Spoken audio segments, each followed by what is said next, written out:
She walked through the main entrance of the Riverside Police Department at 2:15 p.m.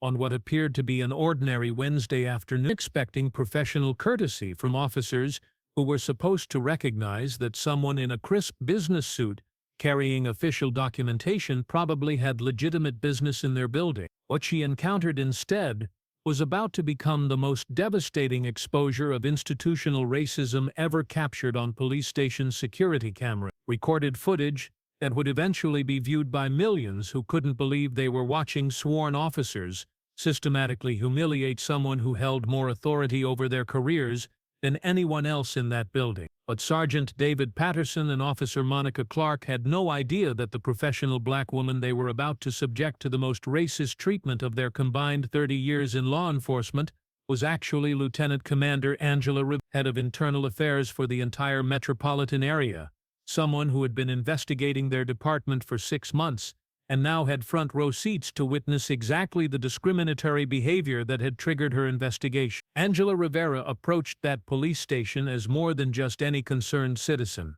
At 45, she carried herself with quiet authority earned through 23 years, building a reputation as one of the most thorough internal affairs investigators in the state. She had successfully prosecuted corrupt officers, exposed department-wide cover-ups, and earned grudging respect from honest cops, while becoming the nightmare of every officer who thought their misconduct was protected by the blue wall of silence. Her silver-streaked hair was pulled back in an elegant chignon, and she wore a charcoal gray suit that probably cost more than most patrol officers made in a month.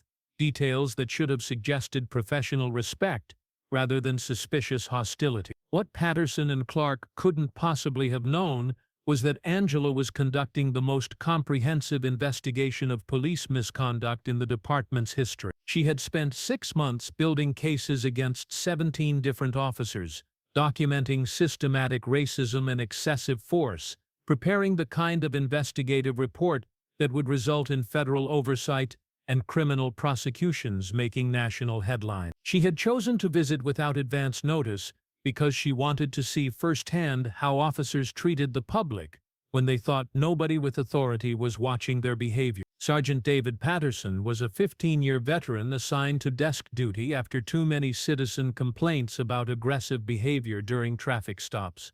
Complaints quietly buried by supervisors who valued loyalty over accountability. At 41, Patterson had developed bitter cynicism from believing the world owed him something and that anyone questioning his authority deserved whatever treatment he decided to give them. He had requested front desk assignment because it gave him power over people needing something from the police department, using that power to humiliate anyone he didn't think deserved respectful treatment. Officer Monica Clark was Patterson's perfect complement, a 12-year veteran who had learned that going along with the department's culture of discrimination was easier than standing up for what was right. At 38, Clark had participated in enough cover-ups to understand that job security depended on never questioning senior officers' behavior, no matter how obviously wrong or illegal their actions might be. Angela approached the front desk with the confidence of someone who had every right to be in that building, but she was also carefully observing every detail of how she was received and treated by the officers on duty. She had conducted dozens of undercover investigations during her career,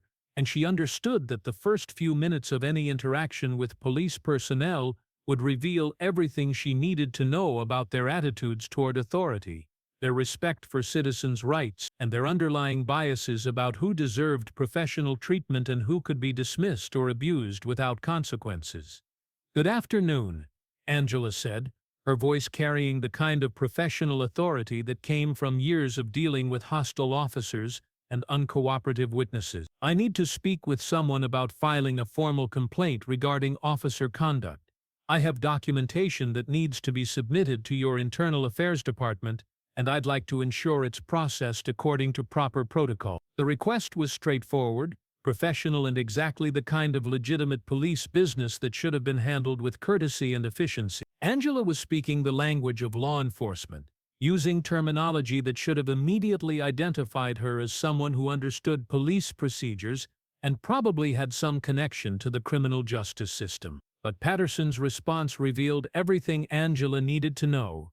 about how the Riverside Police Department treated citizens who had the audacity to file complaints about officer misconduct. Patterson looked up from his paperwork with the kind of exaggerated annoyance that suggested Angela had just interrupted something far more important than serving the public, his eyes immediately assessing her appearance and making judgments about whether she was worth his time and attention. "Ma'am, I need to stop you right there," he said, his tone making it clear that he had already decided this interaction was going to be adversarial rather than helpful. "We get a lot of people in here with complaints about officers, and most of them are just trying to get out of legitimate arrests or citations by making false accusations against good cops who were just doing their jobs." The dismissal was immediate and complete, delivered with the kind of casual racism that assumed Angela's complaint was automatically invalid because of her race and her challenge to police authority. Patterson had essentially accused her of lying before she had even explained what her complaint was about,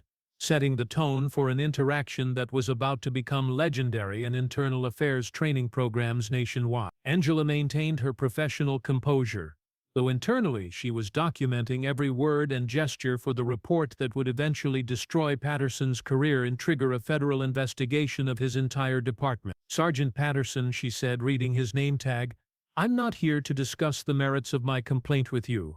I'm requesting that you direct me to the appropriate personnel for filing formal documentation according to department protocol. This is a simple administrative matter that shouldn't require any judgment calls on your part." But Patterson wasn't interested in following protocols or providing the kind of professional service that citizens had a right to expect from their police department. "Lady, I don't care what kind of attitude you want to bring in here, but you're going to need to adjust your expectations about how this works," he said, his voice rising enough that other officers in the lobby began to turn and watch the confrontation. "You don't get to walk in here and start making demands about protocols and procedures like you know something about police work. If you have a complaint, you can file it like everyone else, and if it has merit, someone will look into it. But I'm not going to waste department time on some fabricated story designed to cause trouble for officers who risk their lives every day to keep this community safe." Officer Clark had been listening to the entire exchange, and instead of intervening to de-escalate the situation or remind her sergeant about proper procedures for handling citizen complaints, she decided to join in the systematic humiliation of someone she had immediately categorized as a troublemaker who needed to be put in her place. "Sergeant Patterson is absolutely right," Clark said, stepping closer to the desk in a show of solidarity with her supervisor. "We've seen this before. Someone gets arrested or cited for legitimate reasons, and then they come in here with some story about officers being inappropriate or unprofessional, thinking they can get their charges dropped by making accusations they can't prove." Angela felt the familiar burn of being presumed guilty until proven innocent, but she also felt a surge of professional satisfaction because Patterson and Clark were providing her with exactly the kind of evidence she needed to demonstrate the systematic problems that plagued their department. Every word, every gesture, every assumption they were making was being recorded on security cameras and would soon be analyzed by federal investigators who specialized in civil rights violations and police misconduct. "Officers," Angela said, her voice still calm and professional despite the increasingly hostile behavior she was encountering, "I'm not asking you to evaluate the merits of my complaint or to make judgments about my motivations for being here. I'm simply requesting that you follow standard procedures for citizen complaints, which I believe includes directing me to the appropriate personnel and ensuring that my documentation is properly processed according to department policy." Patterson's face reddened with the kind of anger that comes from having one's authority questioned by someone he had already decided didn't deserve respectful treatment. "Ma'am, I think you need to understand something about how this works," he said, standing up from his chair to use his physical presence to intimidate Angela. "I've been doing this job for 15 years. And I can tell the difference between legitimate complaints and attempts to cause trouble for good officers. And based on everything I'm hearing from you right now, I'm thinking this falls into the second category." Clark nodded in agreement, emboldened by Patterson's aggressive stance. "Maybe you should think about whether filing a false complaint against police officers is really how you want to spend your time," she said, "because making false statements about law enforcement can result in charges being filed against you, and I don't think you want that kind of trouble." The threat was clear, and Angela realized that she was witnessing something even worse than simple discrimination or unprofessional behavior. Patterson and Clark were actively attempting to intimidate her away from filing a legitimate complaint, using threats of prosecution to discourage her from exercising her constitutional right to seek accountability from law enforcement. This wasn't just bias or poor training. This was systematic suppression of citizen oversight, the kind of behavior that federal prosecutors love to include in civil rights violation cases. Angela made a decision that would change everything. Instead of continuing to argue with Patterson and Clark or demanding to speak with their supervisor, she decided to see exactly how far they were willing to go in their attempts to discourage citizen complaints and intimidate someone they viewed as a threat to their authority. She wanted to document the full extent of their misconduct, because she understood that what was happening to her was probably happening to other citizens every day, people who didn't have her training or authority to fight back against police intimidation. Sergeant Patterson, Officer Clark, Angela said, her voice now carrying a subtle authority that both officers were too blinded by their prejudices to recognize. I want to make sure I understand what you're telling me. Are you saying that the Riverside Police Department doesn't have proper procedures for handling citizen complaints? Are you suggesting that citizens who attempt to file complaints about officer misconduct should expect to be threatened with prosecution? Because if that's the case, I think we have a much bigger problem than just my individual complaint. The questions hung in the air like challenges, and Patterson realized that Angela wasn't backing down or being intimidated the way most citizens were when subjected to his aggressive treatment. If anything, she seemed to be getting more confident and authoritative, as if his threats and Clark's intimidation attempts were somehow strengthening her resolve rather than discouraging her from pursuing her complaint. I don't know who you think you are, or what kind of game you think you're playing, Patterson said, his voice now loud enough that the entire lobby could hear every word, but you're starting to sound like one of those troublemakers who comes in here thinking they know more about police work than the people who actually do the job. And I'm getting tired of your attitude and your attempts to lecture me about procedures and policies that you obviously don't understand. Clark stepped even closer, using her physical presence to try to intimidate Angela into leaving. Ma'am, I think it might be best if you reconsidered whether you really want to file this complaint, she said, because once you make official accusations against police officers, those accusations are going to be thoroughly investigated, and if we find out that you've made false statements or wasted department resources with frivolous complaints, there could be serious consequences for you personally. Angela looked at both officers with the kind of calm assessment that should have warned them they were making a career-ending mistake. Officers, I want you both to think very carefully about what you've just said to me and what you're continuing to do right now. You are actively discouraging a citizen from filing a complaint about police misconduct. You are threatening prosecution for exercising constitutional rights. And you are demonstrating exactly the kind of behavior that suggests this department has serious problems with accountability and citizen oversight. But Patterson was beyond the point of recognizing warnings or understanding that he might be dealing with someone who had more authority than a typical citizen filing a routine complaint. That's it, he said. I've had enough of your attitude and your attempts to tell us how to do our job. You can either file your complaint through proper channels like everyone else, without the attitude and the lectures, or you can leave this building right now, but you're not going to stand there and tell experienced police officers how to handle citizen complaints. Angela reached into her leather portfolio and withdrew a black leather credential case that she placed carefully on the desk in front of Patterson. She opened the case slowly, revealing a gold badge and official identification that made Patterson's face go from red to completely white in the space of about 2 seconds. Sergeant Patterson, Officer Clark, Angela said, her voice now carrying the full weight of her authority. I am Lieutenant Commander Angela Rivera, Internal Affairs Division, Metropolitan Police Authority. And gentlemen, you have just provided me with the most comprehensive demonstration of police misconduct, citizen intimidation and civil rights violations that I have documented in my 23-year career. The silence that followed was so complete that Angela could hear the air conditioning system humming in the background and the distant sound of radio chatter from the dispatch center. But what Patterson and Clark didn't know was that Angela Rivera wasn't just any internal affairs investigator.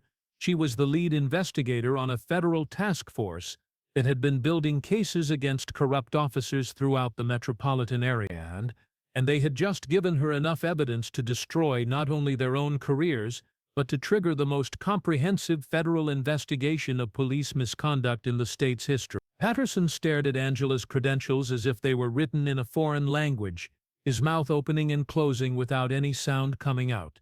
Clark had taken several involuntary steps backward, as if distance might somehow reduce the magnitude of what they had just done. Both officers understood that they had just committed career suicide in the most spectacular and public way possible, and that everything they had said and done was recorded on security cameras that would soon be reviewed by federal investigators.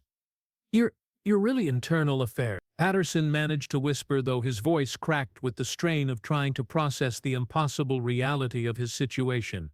"I am," Angela confirmed. "And officers, I want you to understand exactly what has just happened here. You have demonstrated systematic disregard for citizen rights. You have attempted to intimidate someone seeking to file a legitimate complaint. You have made threats about prosecution for exercising constitutional rights. And you have shown complete contempt for the oversight mechanisms that are designed to ensure police accountability." Clark found her voice, though it shook with desperation.